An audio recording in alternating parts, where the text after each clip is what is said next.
Hello and welcome to Patito's Gang. I'm Nenna Jemye. If you don't have anything nice to say, don't say it. That seems fair enough, right? Well, people many times don't really understand how hurtful their words can be. Today, the gang discusses hate speech. Please stay tuned.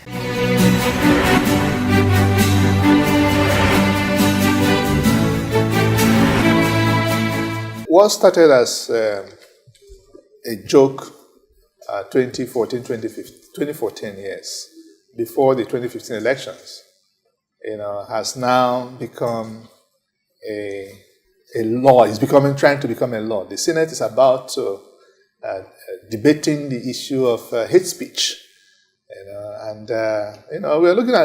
going to look at where it is rooted, and don't forget the Israeli experience, of making some statement against Holocaust and stuff like that.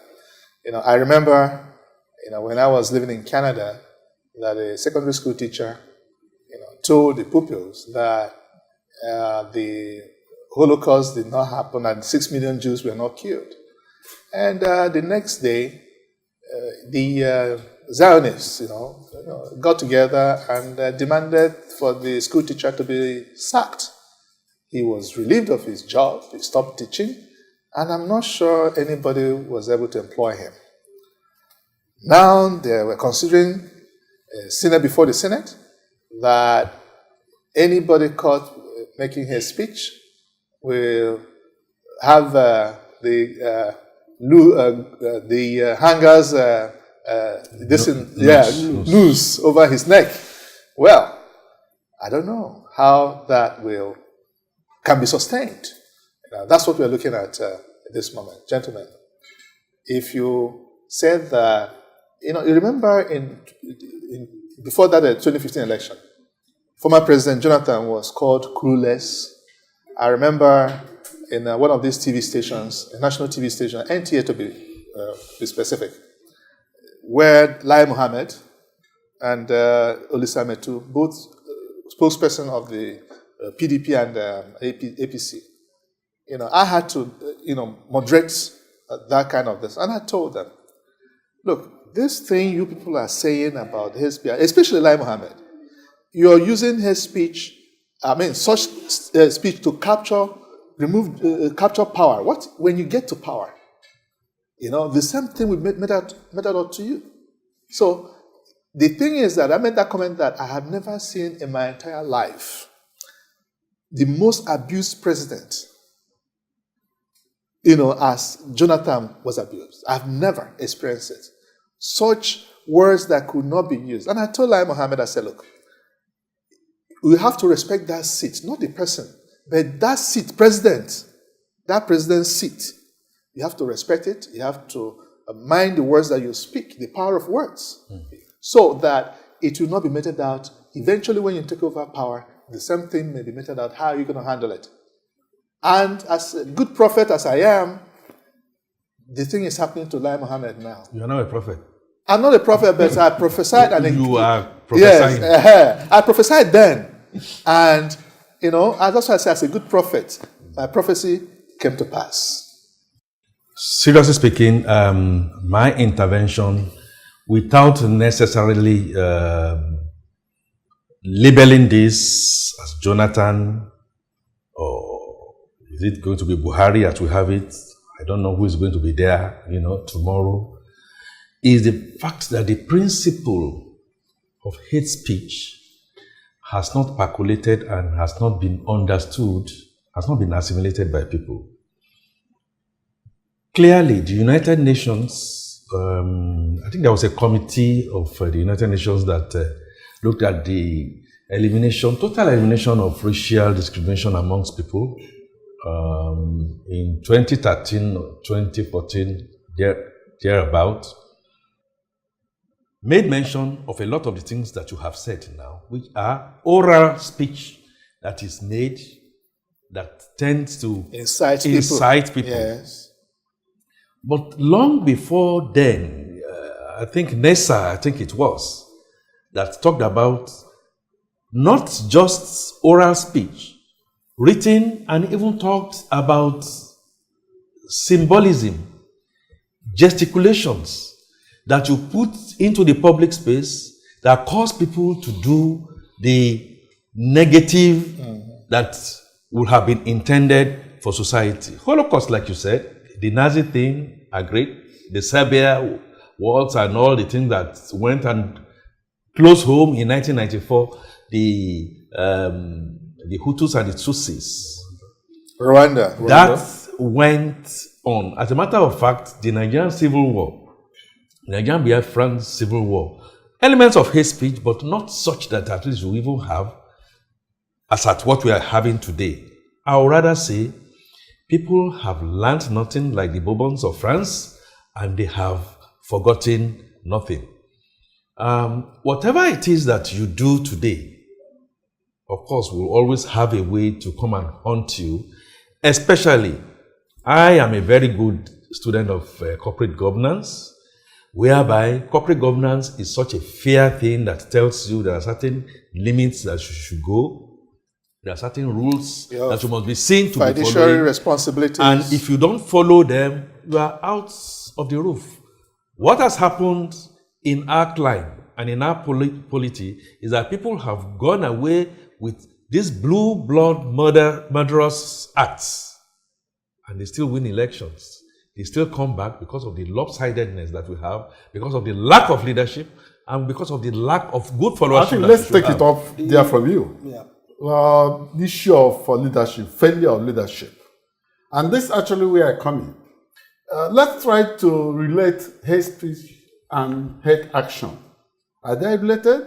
More often than not, people are forced to say something when they feel that actions have meted against them. When they feel that their interests are not protected, you may say this is not the right thing to do, and I believe that's not the right thing to do. What we actually need to do is to even determine what constitutes hate speech, who determines hate speech, what are the platforms. Can hate speech be determined, can something be said to hate speech when it's said by somebody and be a loving speech when it's said by the other person? I think these are things that we need to do. And in trying to do that, I think all hands need and should be on deck. And even he talked about making laws. We need to be very careful of the laws we make, because certain laws are not implementable. You know, what happened in 2015, in my opinion, was mere escalation of what has always been there. Because if you are used to the social media, long before 2014, you know, at the peak of the elections, long before then, the whole social media was awash with terrible speeches of people. You know, when you allow the kind of inequities in the Nigerian system, all right, and you're asking people not to make hate speeches, it's like slapping a baby and asking her not to cry. Huh? You understand?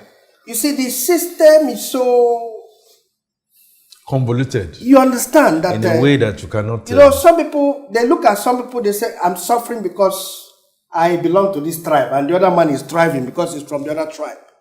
You know, you have a system where people come on this. In fact, we got to the point where a president will say, listen, those promises you're talking about is promises of the party. I never made such promises. It is that bad. And people are going through hell. And in that situation, they are being forced to think, if this man were from my tribe, what could have happened? Maybe he thinks he's doing what he's doing because he has come from, you know, so there are so many things that are giving rise to, you know, this situation.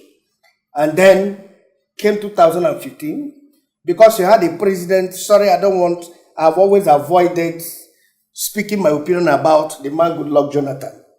You understand? The man allowed himself not to use even up to 25% of the power that was available to him. Yeah, he never used. So he allowed a lot of rubbish in the system.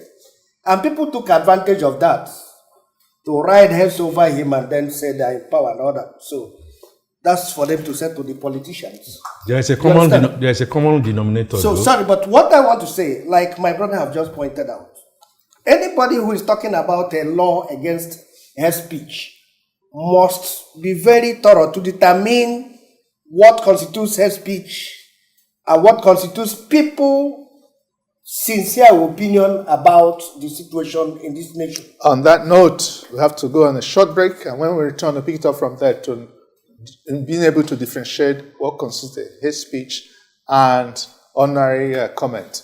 Don't go away, we'll be right back.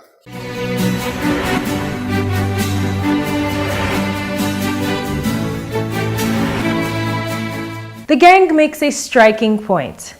Hate speech is becoming more rampant in our society, with people pretending to be giving advice when in fact they're saying things that are offensive.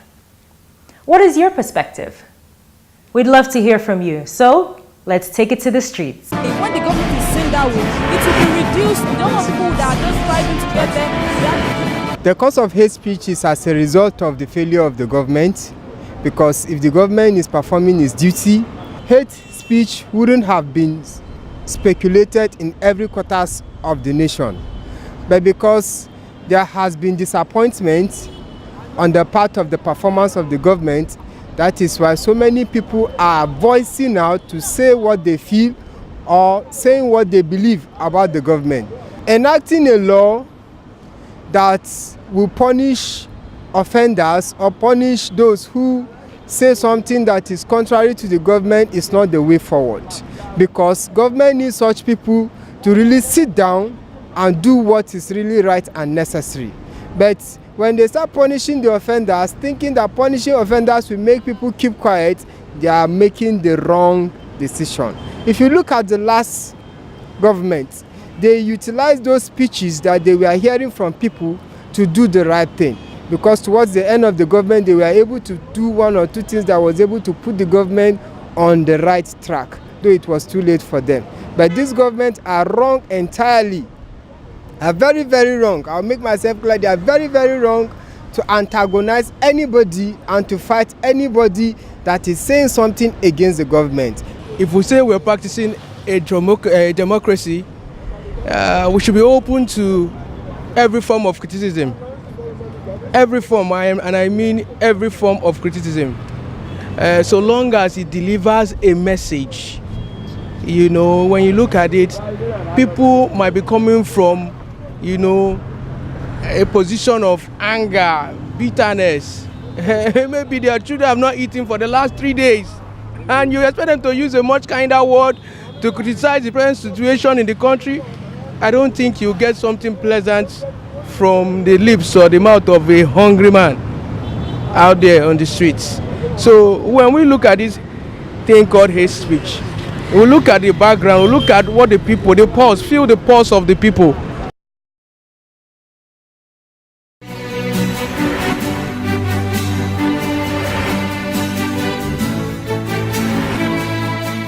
We're still talking about hate speech and its roots, and then the power of words, just like the days of Holocausts, even up to now. Few things you can say against anti-Semitism, you know, and the Senate, whether they're going to pass the law, you know, enact a law on hate speech, said the person would die by hanging. I don't know. Yeah, you were talking about being able to differentiate hate speech and someone making a factual statement. Sincere commentary. Sincere commentary, yes. On unacceptable situations on the ground. Yeah. So the implication is that someone who doesn't like your face, yes, may say, okay, what you have said to me constitutes hate speech. exactly. So, And it depends on the court to determine what hate speech is. I will know the Are kind there of- set of criteria to measure? The truth of the matter You know? is, what will avoid hate speech is to make love action.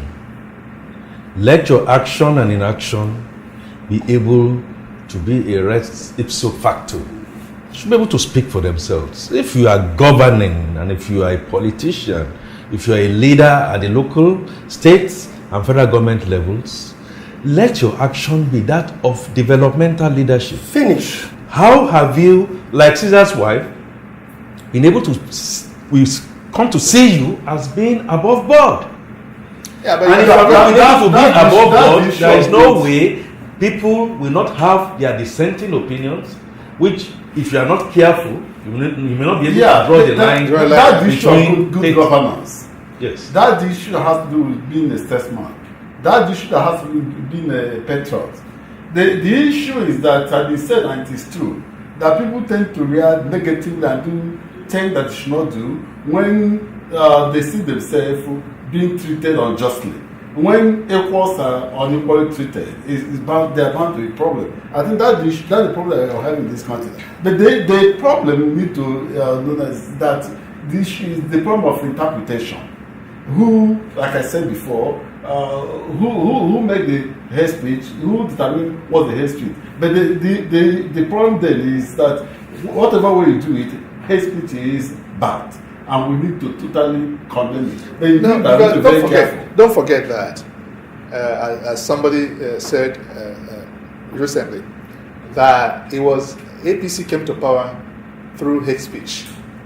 They drove PDP from power through hate speech, and they're making law because the PDP government did not make law against that hate speech. APC they allowed everything to happen. APC, they allowed the FOI bill, operated and all that. APC, but now APC does not want to lose power, and that's why they're making hate speech laws against hate speech. APC came to power because governance was going downhill. APC has seized power, and in all honesty, if you look at quite a number of the metrics, they haven't really done much better. Now, the fragility or the thin line between we now saying and making honest comments or expressing deep-seated anxiety has to show a drawn line. Ghana, Togo, perhaps Senegal, Ivory Coast, they've gone through all this somehow and they have come up stronger. The amount of information that you see and the amount of graphics that you see on social media nowadays is more than enough. Is more than enough to incite, if people are not careful, and it's not been for the grace of God, to incite people to, and I'm happy about what Vice President has done. He has called some of these leaders from the southeast, from the north, to try and temper, the kind of inflammation that is going on. However, the amount of communication that is coming from the top, or what some people describe as what do we do body now? language, is not helping issues. What do we do now? Just before the Senate goes ahead to pass this law. We must study whoever is making those laws. I think is pursuing the very wrong priority for this nation at this stage. There is nothing you can do, nobody can do to, except if you want, every local government should have a maximum prison in Nigeria. Or they build gallows for executing people in every ward, not even local government. Because the system is such that you can't stop people from complaining. So if a man has a quarrel with his wife, a reasonable complaint is allowed. So what I'm saying, a complaint that will put the match in a burning fire. Nigerians are being cheated by what is going on. So anybody who wants to stop hate speech should emphasize good governance, responsible leadership, restructuring of the systems. Yeah. You understand? These people are denied what should constitute the basic rights of a citizen. So there are too many things that will force people to be speaking in anger. It is speaking through anger that you call hate speech. Except I know that the National Assembly are taking some steps, it may be slow, to begin to look at the Constitution, to amend the Constitution. Well, people have said that it's too little, perhaps coming too late. And I know the ruling party is also trying to see how to tinker. But the truth of the matter is that irrespective of the way you look at it, good governance, responsible leadership, developmental agenda for the country, and an ear that can listen, listen to the cryings and to the agonies No. of people in the countryside is very, very key. You know, when people are just killed and we seem not to be my boy, we are talking whatever it about is, good it's not- governance researchers. We believe in it. But then let's actually call a spade because people are watching us. There's no way we can say that hate speech is good. Because I don't know whether I have taken your time to go to what they post in WhatsApp, what they put in Facebook, social media. Very horrible thing. I know. And more often than not, No these doubt. things are full of falsehood. And Fake- I think our people fake should news. make to take responsibility of their actions and inactions. Government can do this, but in government doing, the government should be seen to be fair enough. But Yes, like and I said before, which is fundamental, Yeah. let government not directly or indirectly do things that will push people into making hate speech. In Kenya, the Umati movement was raised to begin to regulate things like this. The NGOs that we have should begin to self-regulate. You see, the point is that we don't really need to have government to now start to breathe on our back. And of course, I have to plead to you, to me, and to our media to please begin to do sensitization and education of our folks. So many people, so many things, like you said, come on the social media. You need to read them and get churned with, No, but inside the of you. media, It should not some, stop. some media houses are already doing that, especially this. We're in a conversation economy. Yes. And a lot of people want to air their views. They want to talk. They want to, feedback, instant feedback, and stuff like that. So some media houses have said before you call in, they'll tell you, please mind your language. That's true. And once you begin to abuse anybody, They cut you off. They cut you off. So people should actually be, media houses, like you said, would be careful to make sure that, that's another way of doing it. But back to your point about the Senate. Yes. Very, very important. And I think all of us should get involved. The hearings should not be done in secret. And people should make their inputs. You and I and people listening to us should take keen interest. Talk to your member of House of Representatives. Yes. Talk to your Senate. Yes. And let Sure. people know Yeah. that your views, we have to be very, very careful. And I think I agree with you that we need to be very, very careful so that we don't say because we want to prevent something and then go and Yeah. enact laws that will now the law be an antithesis. Yeah, time is not, it's not on our side. We have to come to the end of this segment of the program, and then the point is made. Please, please, please, please mind your language, because there's power in the spoken word. See you next time.